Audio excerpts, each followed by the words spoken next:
terhadap sebuah peristiwa yang kalau kita pun tidak menyenangi, tidak senang awak, ini bisa saja ibu bapak, baik terhadap keluarga kita, terhadap anak-anak awak, walaupun awak tidak senang yang karajuan, kita tetap diajarkan tidak boleh lama-lama marah, karena akan membawa banyak mudarat. Kita tidak senang, pasti tidak sehat. Karena jadi pikiran tarwih, bang, hari ini masih marah, besok marah lagi, besok marah lagi, tidak sehat. Awak yang tersiksa dengan kemarahan itu.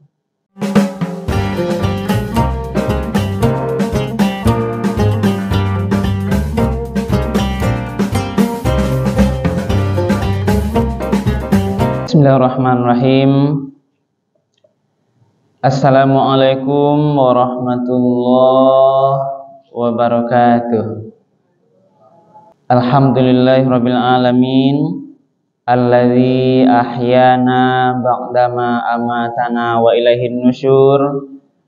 Asyhadu an la ilaha illallah wahdahu la syarikalah wa asyhadu anna Muhammadan abduhu wa rasuluh sallallahu alaihi wasallam la nabiyya ba'dah.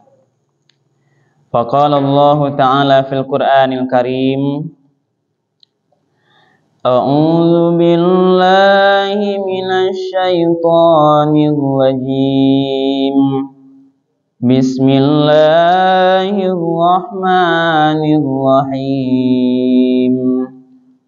Fabima rahmatin minallahi linta lahum walau kunta faddan ghalidhal qalbi lam faddu min hawlik fa'fu anhum wastaghfir lahum wasyawirhum fil amr fa idza azamta fatawakkal 'ala Allah innallaha yuhibbul mutawakkilin.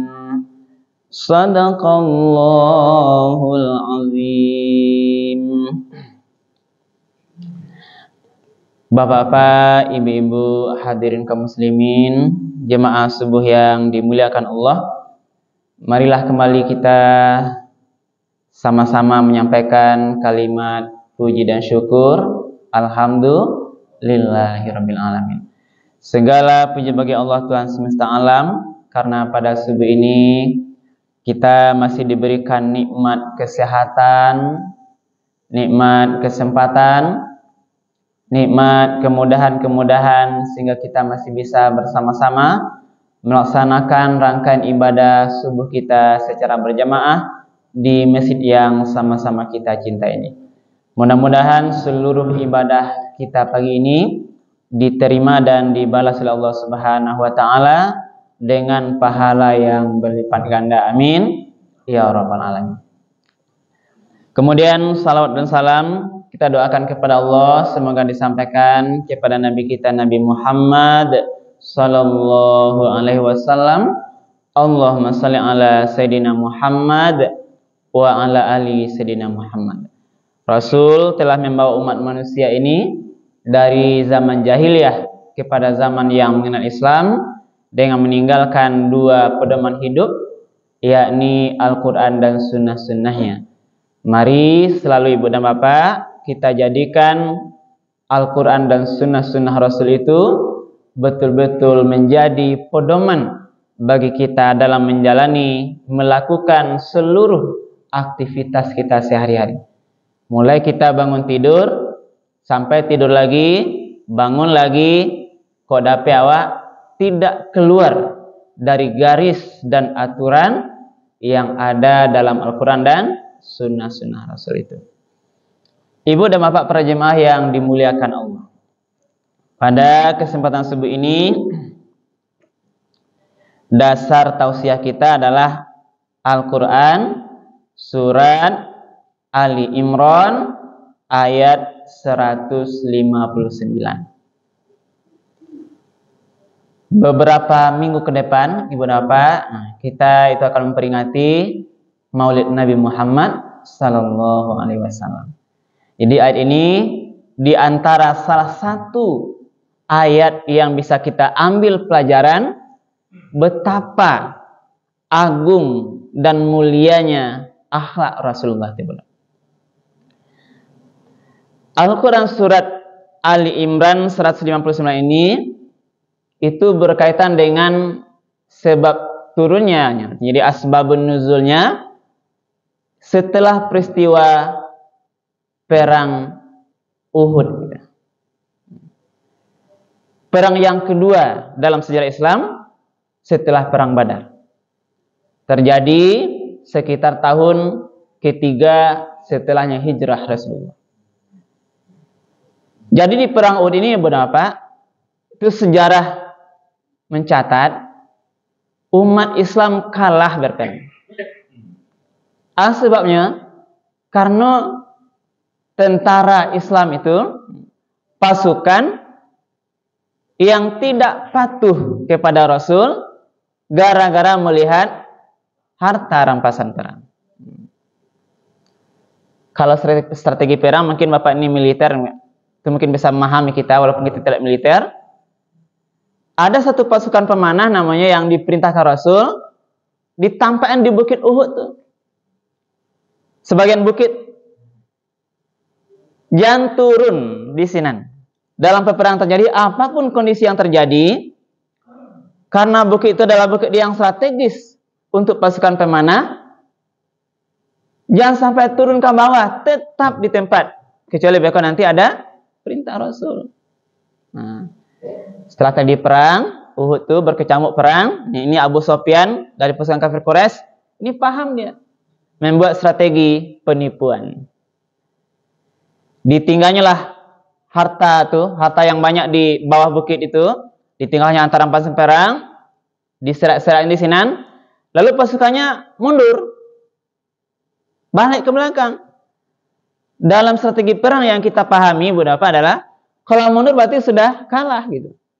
Mundur. Karena sudah mundur pasukan Abu Sufyan, maka pasukan pemanah itu melihatlah dari bawah tuh. Serak-serak ya. Nah, itu harato kan. Harta nih dia enggak rampas perang banyak. Lalu turunlah dia. Turun. Nah. Rupanya Abu Sufyan, pasukan kafir ini melihat pasukan pemanah yang sudah turun. Nah, sebab kalau dia tidak turun, sasaran bidik itu bukit itu sangat strategis dalam sejarah menyampaikan. Ternyata dia mundur itu balik ke belakang bukit. Nah, nyepanjak balik bukit tekate, tentu bertukar posisi kemana. Karena bertukar disitulah dia serang kembali. Akhirnya kocar kasirlah pasukannya Rasul. Bahkan Rasul sendiri pun terluka, Ibu. Inilah sejarah mencatat ini kekalahan. Sebenarnya awalnya sudah menang, sudah selesai itu. Tapi karena tadi pasukan pemanah yang ditempatkan Rasul di bukit itu tidak boleh turun, karena melihat harta rampasan perang, dia turun, akhirnya kalah. Itulah cerita dasarnya. Rasulullah sebagai panglima, wajar dia marah. Tentu marah namanya kalau militer itu harus tuh yang turun tuh kalau melawan perintah panglima tuh dihukum tuh kan. Bahkan didor ya. Nah, habis itu. Marah Rasul beberapa hari. Nah. Tapi Allah memberikan petunjuk lain, Nabi tidak boleh marah lama-lama. Maka turunlah ayat koma. Jadi ini ditegur Nabi, tidak boleh marah kepada sahabatnya, pasukannya yang tadi yang turun itu yang menyebabkan kekalahan perang. Turunlah ayat koma. Ba bunyinya ikhlas jadi pelayan di awal Ibu Bapak. Kalau marah tuh tidak boleh lama-lama terhadap sebuah peristiwa, karena nanti juga akan merusak sendiri. Bagaimana Allah menyampaikan petunjuk kepada Rasul? Inilah turunnya ayat. Nah, kita bacakan ayatnya, Bro. A'udzu billahi minasy syaithanir rajim. Bismillahirrahmanirrahim. Fabima rahmatin minallahi linta lahum. Maka berkat rahmat Allah, engkau berlaku lemah lembut kepada mereka. Jadi dikarenakan rahmat Allah, lintalahu, engkau berlaku lemah lembutlah kepada mereka, kepada sahabat. Jangan lama-lama marah. Lemah lembut terhadap ini sebuah peristiwa yang sebenarnya ibu dapat adalah yang harus diberikan hukuman berat kepada pasukan pemanah ini. Tapi Allah membimbing Rasul. Karena Allah punya rahmat yang maha luas, dengan rahmatnya itulah Rasul diajarkan berlaku lemah lembutlah kepada sahabat-sahabat itu. Nah. Walau kunta fazzan, kalau sekiranya engkau wahai Muhammad fazzan, keras, kasar, atau bengis gitu. Ghalizal qalbi, atau engkau berhati keras.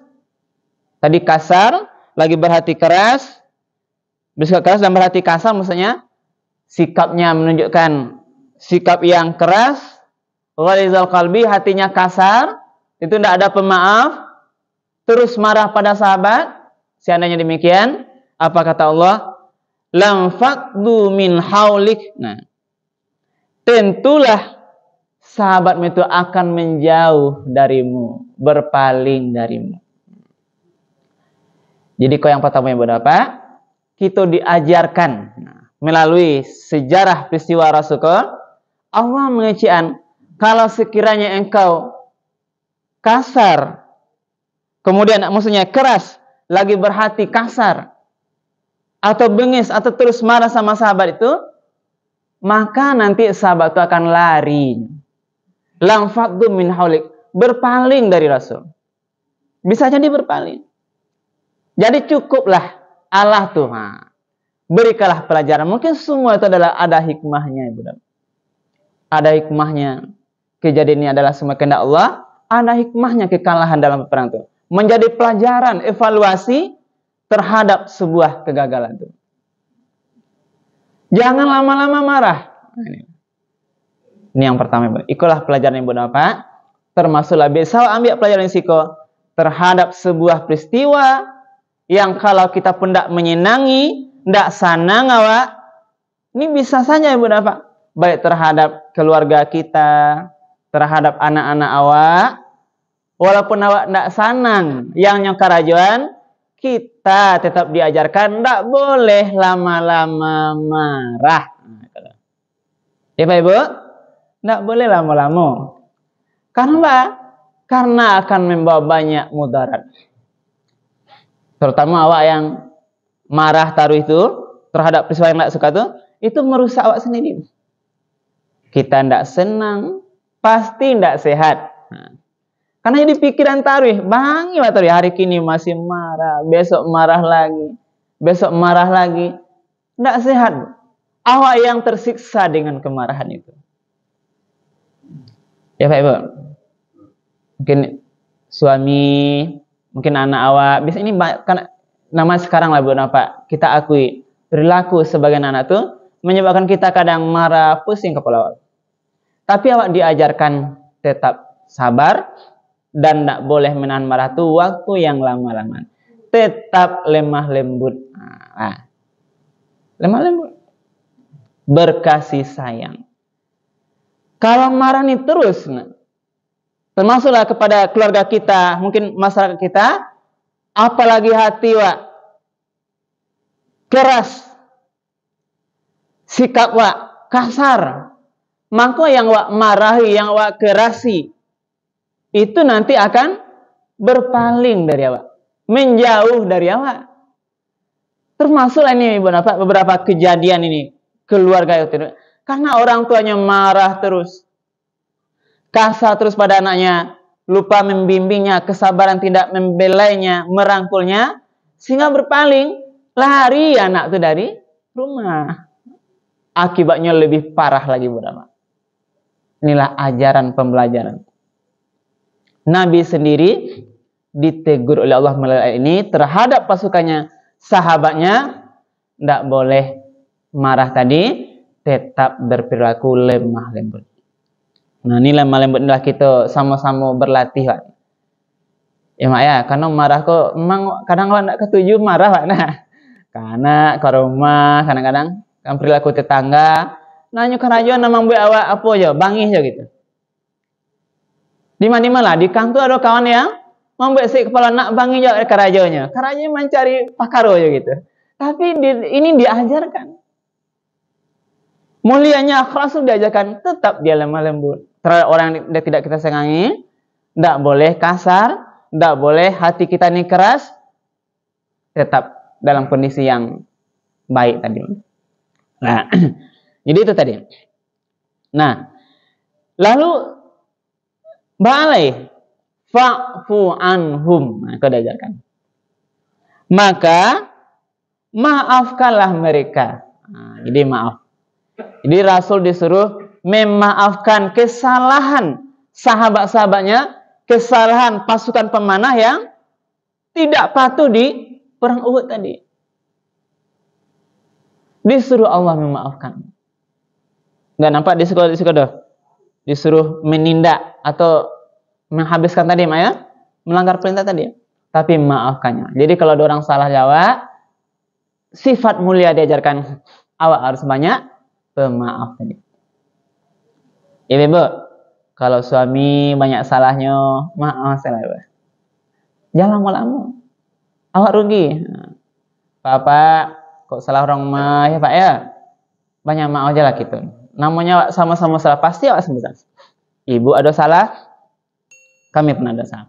Jadi fa'fu anhum. Itu ajaran mulia dari Rasul, dari Allah. Allah yang menunjuk langsung. Nah, bahkan setelah dimaafkan tuh, wastaghfir lahum. Nah, dan tetap berikutnya. Ini ada tahapannya. Disuruh tadi tidak boleh awak kasar, tidak boleh keras. Kemudian berikutnya maafkan kesalahan. Setelah dimaafkan, ada tahapan yang lebih tinggi. Wastaghfir lahum. Mohonkanlah ampunan untuk mereka. Itu ibadah hebat itu. Orang yang salah kawa, kita disuruh, Rasul pun diajarkan terhadap pasukan yang melanggar tadi ini, mohonkanlah ampunan untuk mereka. Jadi wak minta ampunan. Ya Allah, ampunilah. Rasul kan, ini sahabat-sahabatku yang tadi melanggar perintah, yang karena pemanah inilah strategi perang yang dirancang untuk menyebabkan kekalahan pasukan muslim. Itu bagi Rasul. Bagi awak pun apa? Suami, doa ya Allah, ampunilah dosa-dosa kesalahan istriku. Ya mungkin dia lalai. Tunjukilah dia kepada jalan yang benar. Ibu-ibu, tadilah dimaafkan suami kesalahan suami, mohonkanlah ampunan kepada Allah terhadap kesalahan suami. Ya Allah, ampunilah seluruh kesalahan suamiku. Berilah dia, bimbinglah dia dengan petunjukmu ya Allah, kepada jalan yang benar. Lama bananya tak sasek tak lupa ya Allah. Contohnya mungkin ada suami ibu sebagian mau kita bicara yang tak ada semayang. Mau semayang nyumai sadanya gitu. Ampun, minta ampun. Ada Bu. Teman-teman kita, tetangga kita, orang bercerita dengan kita, ba'ala caro, udah awak le Ustaz. Namun semayang. Itu tadi aja kan. Mohonkanlah ampunan, petunjuk, minta petunjuk kepada Allah. Atau sebaliknya. Jadi ini langkah-langkah yang diajarkan oleh Rasul. Setelah dimaafkan tadi, mohonkanlah, mintakan ampunan kepada Allah terhadap kesalahannya tadi. Barang mulianya ya. Lalu cukup Ibu? Nah, adalah tingkatan yang lebih tinggi. Wasyawirhum fil amr. Kemudian bermusyawarahlah. Nah, jadi ada tahapannya. Setelah tadi dari hati kita tidak boleh lama-lama menahan marah, tidak boleh kasar, tidak boleh keras. memaafkan kesalahan orang yang salah tadi, sahabat-sahabat teman-teman yang salah Rasul tadi mengajarkan, kita pun demikian, maafkan, mohonkan ampunan, lalu berikutnya ajak balik musyawarah. Wahai Rasul, ajak kembali sahabatmu itu agar tidak larinya, ajak musyawarah balik. Musyawarah balik, elok balik, musyawarah, tanya. Ini tadi wahai engkau sahabatku, ini Rasul, pasukan pemanah, ini ajak tanya, kenapa kalian turun? Kenapa engkau wahai sahabatku turun dari bukit pemanah itu? Karena gara-gara harta rampasan perang, sementara ternyata musuh tadi mengatur strategi gitu. Tanya lagi. Nah, tunjuki dia lagi. Bermusyawarah, ajak balik bayu gitu.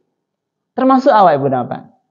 Kalau tadi ada kesalahan keluarga kita, suami istri, anak-anak kita, ajak balik musyawarah. Panggil si kona, kau mak caliak lah lamu, perangai lah. Jauh bana lari kontrol, mungkin sumayang lalai. Apa nih sebenarnya? Tunjukkan, ini tidak benar. Masa depan kalian panjang lagi. Nah. Tunjukkan. Ajak musyawarah. Apa maunya gitu?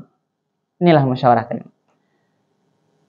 Jadi bayu bermusyawarah. Inilah ajaran mulianya Rasulullah. Tidak ditinggal, tidak dilapehkan, tidak diabaikan. Nah, ini tidak diabaikan. Berarti tidak boleh awak mengabaikan. Rasul diajarkan ini. Tidak boleh Rasul itu mengabaikan sahabatnya yang sudah memang salah gitu. Bermusyawarah dengan mereka. Nah, lalu ibu nama apa? Nah, nanti setelah musyawarah, Rasul diajak musyawarah dengan sahabat tadi pasukan perang tadi yang sudah melanggar tadi. Lalu tadi dia mengajarkan fa iza azamta. Kalau nanti engkau telah azamta, membulatkan tekad, lahir nanti hasil kesepakatan musyawarah, keputusan-keputusan, azamta, maka laksanakanlah, kemudian bertawakallah kepada Allah. Serahkan kepada Allah. Jadi kalau lah boleh sebuah putusan dari musyawarah setelah dilaksanakan, lalu bagaimana berikutnya Bunda apa? Nah, setelah bulat tekad, lalu bertawakal, serahkan kepada Allah. Nah, ternyata urusan kau tidak selesai di awak seorang ibu Bapak. Pasti semua urusan yang kita lakukan, rencana yang kita rencanakan, apapun yang kita buat, walaupun lah bulat tekad, lah bagus hasil musyawarahnya, dalam pelaksananya itu kita harus azam, bertawakal kepada Allah. Ini menyerahkan bulat tekad tuh. Fa azamta, fatawakkan Allah. Kemudian apabila telah bulat tekad, bertawakal, berserah diri, serahkanlah semua perkara kita itu kepada Allah Subhanahu wa taala. Lawa aja anak awak musyawarah, lawa aja istri suami bermusyawarah, lawa aja tetangga bermusyawarah, termasuk adik-adik awak bermusyawarah terhadap perkara-perkara tertentu, kita diajarkan bertawakal, menyerahkan segala urusan itu, berserah diri kepada Allah. Innallaha yuhibbul mutawakkilin. Sesungguhnya Allah itu menyukai, mencintai orang-orang yang bertawakal. Bertawakal itu adalah menyerahkan, membalikkan semua perkara urusannya itu kepada Allah Subhanahu wa taala. Karena kita hanya bisa berencana, yang putusan tuh tidak bisa pastian. Allah yang menentukan. Nah, bertawakal. Nah, sama itulah sekarang Bunda Pak. Nah, apapun rencana, mau apa kita, mau jadi apa kita, mau bagaimana kita, itu rencana kita, maka mari seluruh urusan itu kita serahkan kepada Allah. Jadi inilah Ibu Bapak makna kajian di dalam Al-Quran surat Ali Imran 158 ini yang mengajarkan kepada kita bagaimana tadi Rasul pun sendiri istilahnya ditegur, diajarkan oleh Allah terhadap pasukan pemanah yang menyebabkan kekalahan dalam peristiwa perang Uhud tadi, diajarkan bagaimana tahapannya. Bagaimana Rasul diajarkan itu? Yang pertama, Rasul tidak boleh lama-lama menghukum, memarahi atau berpaling dari sahabat tadi. Diajarkan bagaimana? Yang pertama, tetap berlemah lembut. Nah, jadi kau ajar akhlak Rasul, mari mencoba tetap berlatih maksimal perilaku lemah lembut terhadap sahabat kita, terhadap istri anak suami kita, terhadap anak-anak kita, semuanya lah, terhadap semua orang, hendaklah kita berlemah lembut. Tidak boleh kita keras, tidak boleh berhati kasar. Kemudian hendaklah kita pemaaf, memaafkan. Kemudian hendaklah kita memohonkan ampunan terhadap kesalahannya. Yang terakhir, kemudian hendaklah kita merangkul dengan terus bermusyawarah bayuyu wajinya. Yang terakhir sekali Bapak, hendaklah bertawakal, menyerahkan semua urusan itu kepada Allah Subhanahu wa taala. Mudah-mudahan kajian subuh kita ini bermanfaat, bisa kita ambil hikmah. Ini bagian akhlak mulia Rasul yang mari kita sama-sama tiru dan contoh teladani Ibnu Affan. Demikian saja mungkin yang dapat kami sampaikan pagi ini. Mudah-mudahan bermanfaat, menjadi amal ibadah bagi kami menyampaikan. Dan kami akhiri, subhanakallahumma bihamdika asyhadu an la ilaha illa anta astaghfiruka wa atubu ilaik. Billahi taufiq wal hidayah. Wassalamualaikum warahmatullahi wabarakatuh.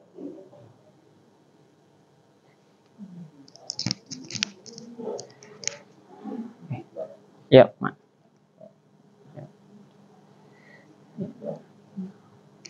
Ya. Pak. Yes. Pak, ya, Pak.